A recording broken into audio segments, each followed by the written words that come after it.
Hai, Assalamualaikum. Jumpa lagi. Assalamualaikum. Okey, hari ni Mak Sulah masak kuih tiaw goreng dekat Pak Cak. Kuih tiaw goreng ni salah satu menu yang Pak Cak suka lah. Terang abang cerita macam mana arwah mak masak kuih tiaw goreng ni. Gapo lagi bahan-bahan hok ada dalam kuih tiaw ni. Yang ni kosong je ni. Arwah mak Pak Cak kalau dia buat kuih tiaw ni, dia punya ramuan tu lain sikit lah daripada mak su buat ni. Dia selalunya masuk udang, masuk daging. Lepas tu dia goreng dengan tahu. Tahu tu letak kat atas.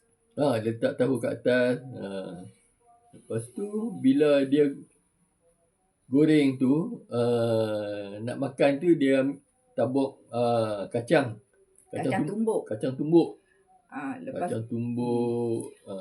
telur tu dia dah ada kita dah belah nipis-nipis. Tu dia punya style lah.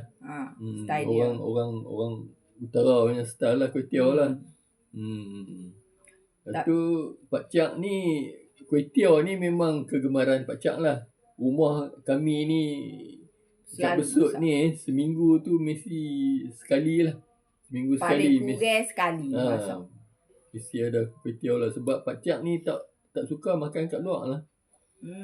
Tak suka orang kata apa, buang duit pergi restoran ke kedai makan dekat luar. Pak Cak tak suka lah. Sebab isteri masak lagi baik, lagi sedap, lagi bersih. Tahu? Itu yang tujuan Pak Cak suka makan ni. Terjamin. Okey abang, makanlah, nak rasalah ke mana hari ni. Mak Sulah masuk hari ni. Okey, Pak Cak nak makan dulu ya. Kuih tiaw yang isteri tersayang buat ni. Bismillahirrahmanirrahim.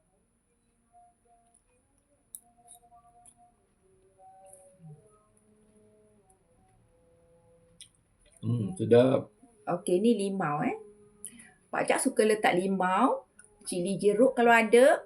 Ni sebab cepat-cepat lah. Jadi dok standby lah. Kalau nak lekat lagi tu lah, macam kata ada tahu goreng. Tu dia tak beli, tak ada kan. Ada tahu goreng, lepas tu potong-potong letak kat atas dia tabur lah. Dah nampak meriah lagi, nampak sedap lah gitu. Nampak selera. Ni pun sedap, alhamdulillah sedap. Jadi maksud ni dah tahu dah lah taste dia lagu mana. Jadi masing-masing dia kita nak jaga kurang masing. Jadi Mak Sulah kena jaga makan. Jaga kandungan garam ke apa. Kalau kat luar tu kita tak tahu.